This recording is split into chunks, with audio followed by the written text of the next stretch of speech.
Olá pessoal, bem-vindo ao canal Investigação Milley TV. Se você é novo aqui, inscreva-se no canal. Meu nome é Sandra Dias, eu sou advogada e ativista contra o tráfico humano nos Estados Unidos. Toda terça e sexta, trazendo aqui casos solucionados, casos sem solução e também casos de desaparecimentos misteriosos. Por favor, não esqueça de deixar o seu gostei aqui no início do vídeo, que aí no final às vezes você esquece, né? Então vamos já deixar aí lá no começo, para esse canal crescer e vocês poderem ter mais vídeos. Mas vamos ao caso de hoje.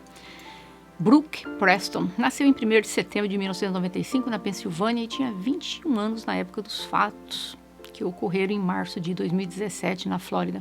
Ela tinha duas irmãs mais velhas, Jordan e Jessica. Ela era a filha mais nova de Nancy e John Preston. Brooke, quando cresceu, era uma criança muito feliz, muito popular. Ela era uma criança que tinha muita imaginação, adorava brincar, de se fantasiar, segundo os pais. Ela era carinhosa e também muito amorosa. Ela amava a vida, descrita pelos amigos como uma pessoa divertida e muito espontânea. Ela tinha muitos amigos. Ela adorava ir em festas e adorava se arrumar. Uma das coisas favoritas que a Brooke adorava fazer era pular de trampolim. Ela era destemida, adorava qualquer tipo de esporte, né? Acho que é o motivo por qual ela se envolveu em ginástica no decorrer da vida dela. Ela também gostava muito de ir na praia. Em seu obituário, eles se referem a ela como um espírito livre. Porque ela era tão barulhenta e animada, quando ela entrava em uma sala, ela captava a atenção de todos. E a mãe dela disse, você simplesmente não podia olhar para os lados. Bastava olhar para ela, ouvir sua voz, e você sabia que nós aqui falamos, né, the life of the party, né, que é tipo assim, a vida da festa chegou. Depois de se formar no ensino médio em 2013, vamos voltar aqui no tempo, a Brooke acabou se mudando para a Flórida para fazer faculdade. E ela morava em Sarasota e frequentou o State College of Florida, onde estudou até a primavera de 2016, e depois ela se formou na faculdade. Ela rapidamente voltou para a Pensilvânia para ficar com seu namorado. Aqui na história, Brian, né, que estava namorando-a à distância, mas isso durou um pouco, porque em julho de 2016 ela estava pronta para uma mudança e decidiu se mudar para West Palm Beach, que é outra área linda da Flórida. E sua irmã Jordan já estava morando lá, então ela queria ir até lá, principalmente para ficar com ela. Na Pensilvânia, eles tinham um amigo chamado Randy. Esse amigo era amigo da Brooke, né, e da irmã dela, e eles se conheciam desde o ensino médio. Então, ele era um amigo de longa data. Randy estava sempre por perto, sempre na casa delas, faziam tudo juntas. Randy havia passado por um momento difícil da vida dele, e ele estava querendo uma mudança de cenário e um novo começo de vida. Então, a Brooke o encorajou a vir morar com elas na Flórida, e ele concordou. Eles moravam em um condomínio por um mês antes de encontrar uma casa que pudessem alugar juntos. Uma casa para a qual eles se mudariam depois, para Sarzen Drive. E quando eles foram morar juntos, todos passavam muito tempo juntos, estavam gostando muito de estar um com o outro, gostavam de West Palm Beach, gostavam da praia. Os três saíam muito juntos, né? Jogavam boliche, passeavam de barcos. Mas depois de alguns meses morando juntas, as coisas começaram a mudar um pouco, né? Cada um passou a formar seu grupo de amigos, né? E depois de um tempo, cada um já tinha seus amigos, cada um ia para um lugar diferente, e eles não saíam tanto juntos como no começo, mas ainda jantavam uma vez na semana, pelo menos juntos. E moravam juntos, obviamente, né? E tinha também uma noite de jogos, para ficar jogando em casa, ou qualquer coisa, mas não eram todas as noites como era no começo, né, que eles estavam. O Randy, ele tinha passado por um momento complicado na vida dele antes de se mudar para a Flórida, e uma das principais razões para isso foi o que aconteceu com seu pai. O seu pai, Randy Herman Sr., era o principal suspeito de ter tirado a vida da namorada dele, então o pai dele era acusado disso, cujo nome dessa mulher, Gail Monahan. Ele supostamente disparou na cabeça da Gail em sua casa, onde eles moravam juntos na Pensilvânia, em fevereiro de 2015. Mas o pai do Randy tirou a própria vida e foi encontrado pela polícia em uma caminhonete no Alabama. E obviamente isso foi muito difícil para o Randy Jr. E ele acabou recebendo um dinheiro, né, do seu pai, não muito, cerca de $10 mil, mas foi o que ele usou para mudar-se para a Flórida com as meninas. Mas esse não foi o único estresse na vida do Randy. Na época, ele também estava tendo alguns problemas com a lei. E pensar que na faculdade ele estudou Justiça Criminal na Universidade de Marshfield, na Pensilvânia. O Randy estava realmente trabalhando meio período, né, como carcereiro na prisão da Pensilvânia. E ele perdeu o trabalho porque o pegaram com substâncias ilícitas em agosto de 2013. E nesse mesmo ano, o Randy também foi parado por dirigir embriagado, foi preso e pagou uma fiança de $5.000, enquanto ele aguardava a data do julgamento em pouco menos de um ano. Quando ainda estava em liberdade condicional, ele foi pego dirigindo novamente embriagado. E dessa vez foi quando ele estava saindo do casamento da irmã dele. Ele foi preso e as coisas não estavam indo bem para ele. Então, quando ele terminou de cumprir a liberdade condicional, ele decidiu: vou me mudar para a Flórida com as meninas. Quando ele se mudou para lá, ele estava trabalhando para uma rede de TV a cabo, vendendo serviços de internet a cabo, e ele estava ganhando um dinheirinho bom. No entanto, a maior parte do tempo livre ele gastava bebendo e festejando. Ele deixou seu trabalho, depois de um tempo ele já largou o trabalho, porque a inconsistência do pagamento, segundo ele, era baseada em comissões. E ele disse que era demais para ele lidar. Então ele começou a viver apenas do resto do dinheiro que seu pai havia deixado. Ele tentou encontrar um novo trabalho, mas não estava com muita sorte. Enquanto os três moravam juntos, a Brooke ainda estava namorando o Brian. Estavam à distância, como eu falei antes. Durante toda a faculdade, então fazia tempo que eles estavam assim vivendo separado. E eles estavam ficando cada vez mais sérios. Então eles decidiram que queriam morar juntos. Então a Brooke decidiu que iria se mudar para Nova York para morar com o Brian. Ela viajou da Flórida para Nova York em 3 de dezembro de 2016 e ela começou um novo capítulo da vida dela. Mas depois eles acabaram não ficando em Nova York, eles acabaram indo para o estado de Nova York, mas para a cidade de Buffalo. A família disse que a Brooke estava tão animada para começar sua nova vida com o namorado. Eles já tinham um apartamento, né? Estava tudo decorado. Ela recebeu uma oferta de trabalho na mesma empresa que o namorado estava trabalhando. Ela conhecia o chefe dele, né? Então deu tudo certo, estava tudo perfeito para eles. A irmã da Brooke, a Jordan, ficou na Flórida morando com o Randy, mas quase não se viam, tinham estilos de vida muito diferentes. Com ele bebendo e festejando toda a noite, na maioria das vezes, eles tinham horários opostos e então mal estavam se vendo. Dia 24 de março de 2017, a Brooke estava já morando, né, em Nova York com o namorado, em Buffalo, há 4 meses. Nessa época, ela decidiu voltar para a Flórida para visitar a irmã e trazer os restos das suas coisas que ela havia deixado no apartamento e também trazer o seu carro da Flórida. Então, ela iria dirigir o carro de volta, né, da Flórida para Nova York. Então, ela voou para o aeroporto de West Palm Beach. A irmã dela disse que a pegou no aeroporto. Tomaram café da manhã juntas. Então, a Brooke, a irmã Jordan e o Randy foram jantar juntos, porque era a última vez que os três ficariam juntos por um tempo. Saíram para jantar. E eles levaram a irmã dela, a Jordan, para o aeroporto, porque ela iria viajar para Dallas. A Brooke teve seu último dia inteiro na Flórida em 24 de março. Depois da praia, a Brooke e o Randy voltaram para casa. Eles tinham ido na praia e continuaram bebendo um pouco mais na varanda. Mas o Randy acabou bebendo muito. A Brooke iria, então, ficar na casa da irmã, lembrando que o Randy dividia o apartamento, né, com a irmã. Então, naquela noite, ela iria dormir lá. A Brooke não dormiu lá como ela planejava. Então, ela mandou uma mensagem para o Kylie e o deixou saber que o Randy estava completamente beligerante e realmente a estava incomodando. Ela disse que ela estava arrumando as coisas dela, ele se escondeu dentro do armário dela, nu, e deu um pulo na frente dela, colocou o dedo na boca e falou shh. E ela achou aquilo a coisa mais estranha. Ela disse que ela não estava se sentindo segura na casa, né? Então, por isso que ela foi dormir na casa do amigo dela.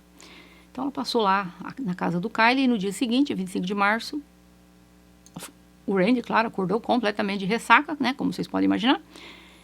Ele afirma que ele saiu da cama, foi até a cozinha pegar um copo de água e viu que a Brooke havia voltado para casa para terminar de arrumar suas coisas. Depois de pegar sua água, o Randy disse que ele voltou para a cama e a Brooke e o Kyle saíram de manhã para tomar café antes que ela voltasse para Nova York. Isso é o que ele disse à polícia. A Brooke conhecia o Randy, como eu falei antes, desde o ensino médio, então ela viu como quase um irmão. Então, mesmo ele tendo aprontado aquela coisa estúpida de ter pulado na frente dela dentro do armário, ela, sendo uma pessoa legal, falou, vou mandar uma mensagem para o Randy e perguntar se ele quer se juntar na gente aqui para tomar café. Mas o Randy disse que ele estava de ressaca demais para isso e que ia ficar em casa dormindo. Então, a Brooke tomou café, tal, e ela voltou para casa por volta das 8h35, isso é confirmado com imagens de vigilância dos vizinhos. Ela voltou para casa porque o Randy pediu para ela ir até a casa, porque ele queria lhe dar uma camiseta. Era uma camiseta em memória, feito em homenagem a uma das amigas da Brooke que havia falecido. Ele disse a Brooke que queria dar para ela a camiseta, né? Para ela passar para o seu namorado Brian, que também era amigo dessa pessoa. De acordo com Randy, ele deu a camiseta e disse tchau para a Brooke. Era a única coisa que ele tinha lembrança dela.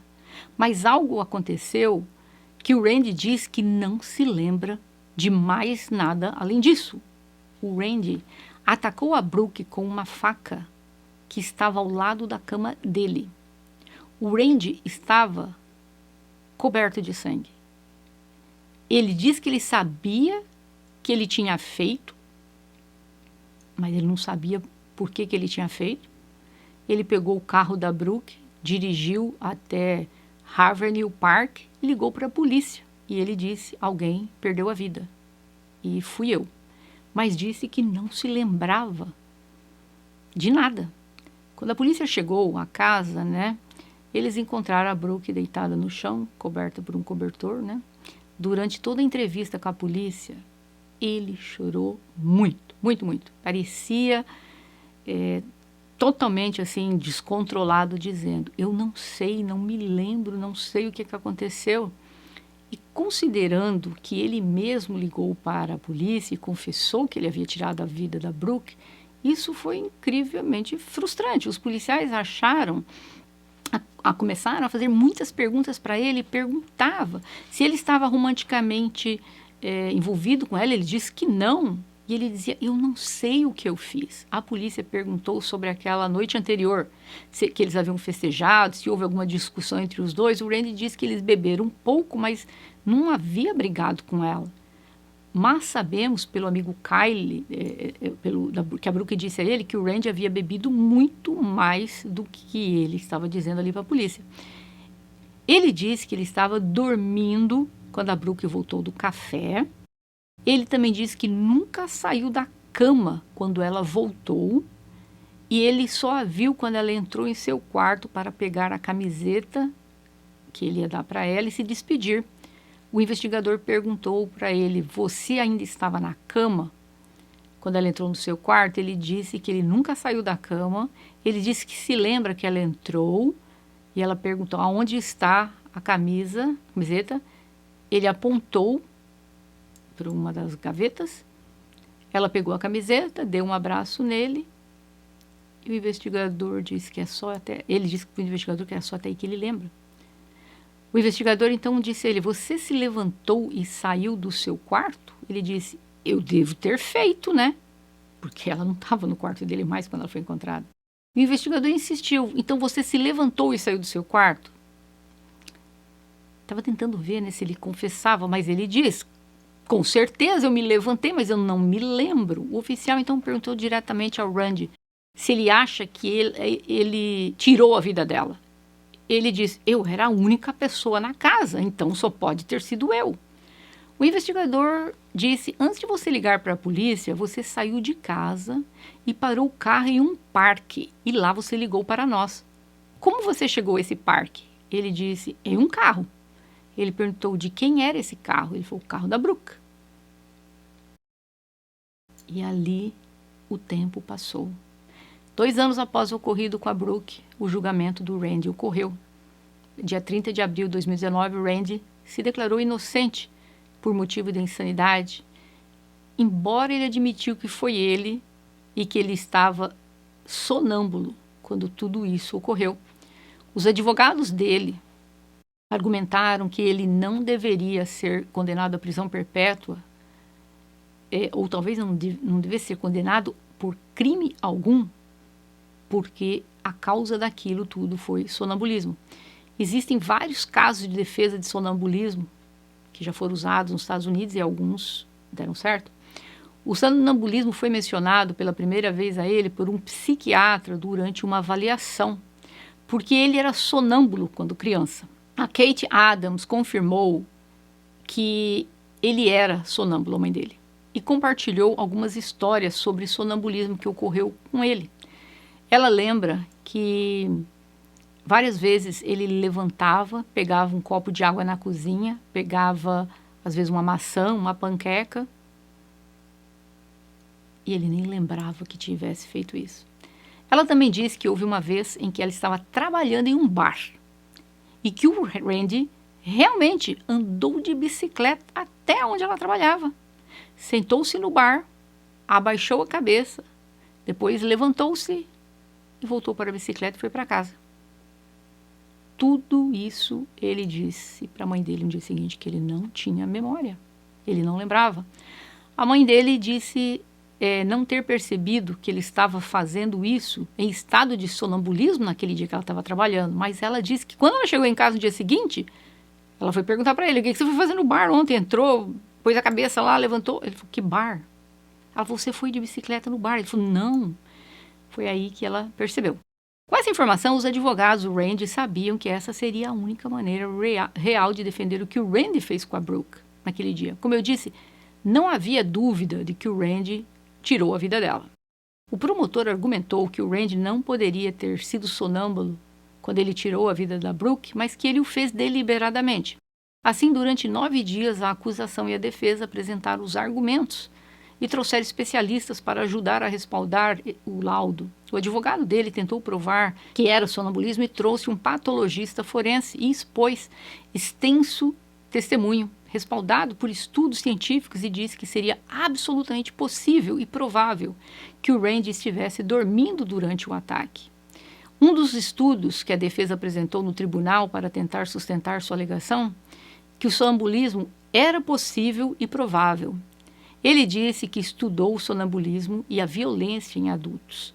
E através dos seus estudos ele chegou a 13 critérios que uma pessoa deve atender para provar que o sonambulismo ocorreu. Alguns desses critérios incluem comportamento motor complexo, ataque seguido de confusão, histórico na infância de sonambulismo. Outra é nenhuma tentativa de encobrir a cena do crime, sentimentos de remorso e por aí vai. E ele disse que o Randy atendeu a todos estes critérios. Portanto, esse estudo foi muito utilizado pela defesa durante o julgamento. Então, o Randy se importava com a Brooke. Ele ligou para a polícia, ele confessou que ele tirou a vida dela. Ele alegou não ter memória do que tinha acontecido. Ele também claramente não tentou limpar a cena do crime. E sabemos que ele afirma que era sonâmbulo quando criança, e a mãe também. Isso é apoiado pela família. A defesa também se baseou fortemente em sua alegação de que não havia nenhuma razão para ele tirar a vida da Brooke. Eles não haviam brigado, ela até havia de manhã o convidado, se queria comer alguma coisa com ele no café da manhã. O Randy realmente, ele testemunhou no julgamento dele. Nos Estados Unidos não é comum, e ele quis testemunhar. Ele disse que se lembrava da Brooke voltando para casa, entrando no seu quarto, conversando com ela, se lembrou de dizer a ela onde estava a camiseta na gaveta, se lembrava dela pegando a camiseta, dando-lhe um abraço e despedindo. E ele se lembra dela saindo do quarto e depois ele se lembra dele com uma faca na mão, coberta de sangue. Mas a acusação trouxe um psiquiatra forense que argumentou que teria sido impossível para o Randy ter feito tudo isso, inclusive no ato cortando até a própria mão enquanto ele dormia. Que ele teria acordado. Agora, a irmã da Brooke, a Jordan, ela foi intimada a testemunhar pela defesa. Que geralmente nunca o que a família da vítima quer, né? Testemunhar na defesa. Ela testemunhou que nos 6 meses que eles viveram junto, ela nunca ouviu falar de sonambulismo e ele nunca foi sonâmbulo nenhuma vez. Mas ela disse que ela nunca soube que ele tivesse passado por isso. Eles também perguntaram muito sobre o relacionamento da Brooke e Randy. Eles eram apenas amigos? Ela disse sim, apenas amigos. Havia algo mais? Ele disse não. Havia interesse dele pela Brooke? Ela disse não. O Randy gostava da Brooke de um jeito romântico? Ela disse não. Ela disse que não havia nenhum interesse romântico do Randy pela irmã dela. A irmã da Brooke disse antes de tudo isso acontecer, ele era meu colega de quarto, ele era meu melhor amigo, ele era meu quase irmão. Mas depois que ele fez o que fez, meus sentimentos mudaram. Não sinto mais nada por ele. Ele arruinou nossa família, arruinou uma das melhores partes de nossas vidas. E não há nada que ele possa fazer para mudar isso agora. E muitas pessoas na vida do Randy disseram que sentiam que não havia interesse nenhum dele por ela. Muita gente foi testemunhar, disse, não, ele gostava dela como uma irmã. Muitos dos amigos íntimos do Randy também disseram que impossível. Ele falava mais do que deveria, ele sempre falava dela como uma irmã. No entanto, a promotoria acreditava de forma diferente. E eles usaram algumas informações que conseguiram para argumentar que talvez o Randy tivesse sentimentos pela Brooke. O Randy nunca mostrou ciúmes do relacionamento dela com o Brooke e com o Brian. Mas mesmo assim, a promotoria estava tentando colocar, né, nos jurados essa dúvida, que ele tinha um interesse romântico. Tudo o que aconteceu na casa aconteceu em 22 minutos. Nos primeiros minutos, ela foi ao quarto do Randy, eles conversaram por alguns minutos, ela pegou a camiseta, eles se despediram e às 8h49, que são apenas 14 minutos, depois que a Brooke chegou em casa, uma testemunha, um homem que estava passando, afirma de ter ouvido os gritos. Ele não chamou a polícia, então era 8h35. Quando a Brooke volta para casa, e 8h49, quando esse homem ouviu a Brooke gritando dentro da casa. Ela teria que ter caído, ele teria que ter caído em um sono profundo, em 5 minutos. Se considerarmos que eles se falaram por uns 5 minutos, eu creio que é impossível, né, ele ter caído num sono tão profundo em 5 minutos. Eu não sei. O ciclo do sono, eu acho que demora um pouquinho mais, né? Mas não posso precisar isso. Ele foi condenado, apelou da condenação, e ele foi condenado à prisão perpétua em 2019. Agora, como eu falei antes, é muito raro, né, ver alguém interrogado, participar, né, do próprio julgamento, né, resolver depor. E eu já vi dezenas, centenas de julgamentos e, obviamente, que não é porque a pessoa está chorando, mas você consegue identificar quando há um arrependimento ou há uma confusão, ou quando alguém está tentando. Ele nunca negou o que ele fez. Tudo leva a crer que, estou seguindo a linha dele, né, que quando ele se viu, ele já tinha feito o que ele fez. Não tinha motivo, não tinha razão, ele não se lembrava, a história dele nunca mudou.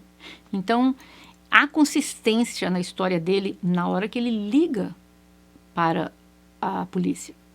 Ele diz que ele não se lembra. Não é que o advogado ele criou essa história depois, como muitos fazem. Ele realmente não se lembrava. Outra coisa, ele chorou demais, muito, muito, que é muito raro ver isso também, né?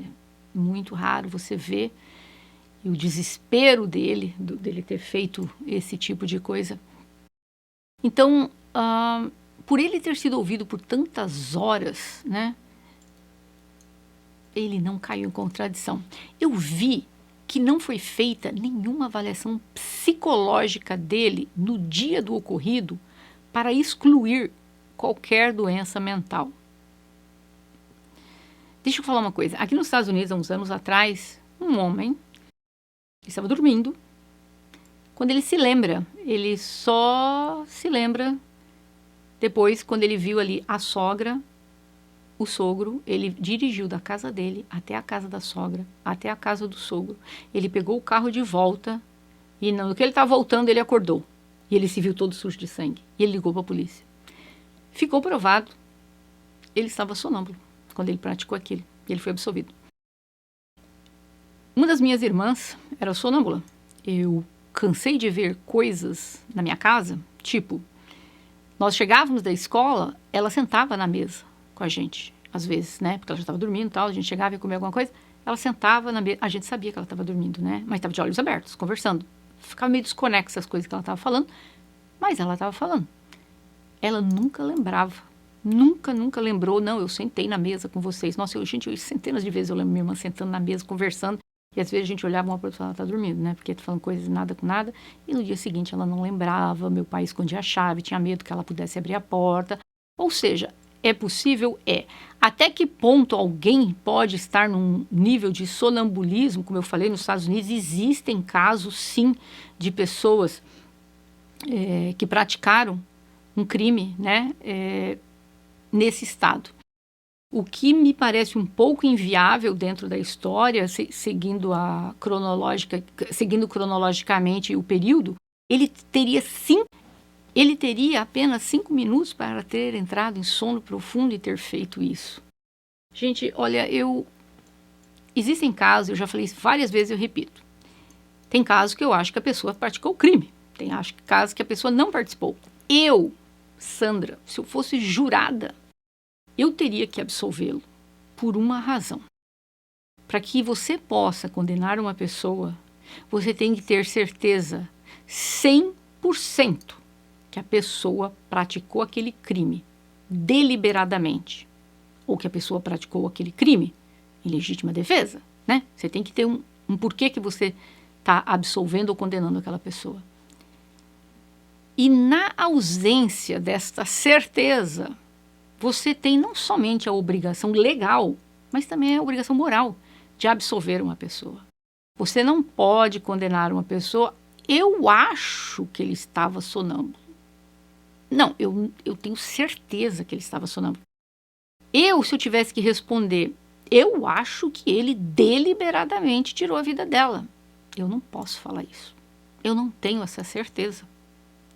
Dentro de mim existe esta pequena dúvida. Ele poderia sim estar dormindo. E somente por eu ter esta pequena dúvida, eu tenho obrigação legal de absolvê-lo. Só por isso. Não porque eu acredito que ele seja inocente, mas porque eu não tenho certeza de que ele é o culpado. Deu para entender? É assim que funciona. Então, infelizmente, né, isso ocorreu. E eu gostaria de ouvir de vocês aqui, ele, né, pegou prisão perpétua. Muitos casos eu termino dizendo ele está no lugar onde ele merece. Como eu falei, eu teria absolvido por causa disso. Eu já falei em vários vídeos, eu repito, que um dos meus professores, que era juiz, ele dizia antes um criminoso na rua do que um inocente na cadeia. Eu não posso dizer que ele é culpado, não posso dizer que ele é inocente, e por eu não ter esta certeza, eu jamais o teria condenado. Mas eu gostaria de ouvir a opinião de vocês. Vocês teriam condenado? Vocês têm certeza absoluta de que ele fez o que ele fez porque ele fez? Sem explicação, sem lógica. Ou vocês acreditam que ele estava dormindo? Eu gostaria de ouvir de vocês aqui. Não esqueça de deixar aqui o like para o YouTube entender que esse vídeo é bom, viu, pessoal? E vamos dividir esse vídeo, porque nós estamos quase na casa dos 50k e eu vejo vocês em breve.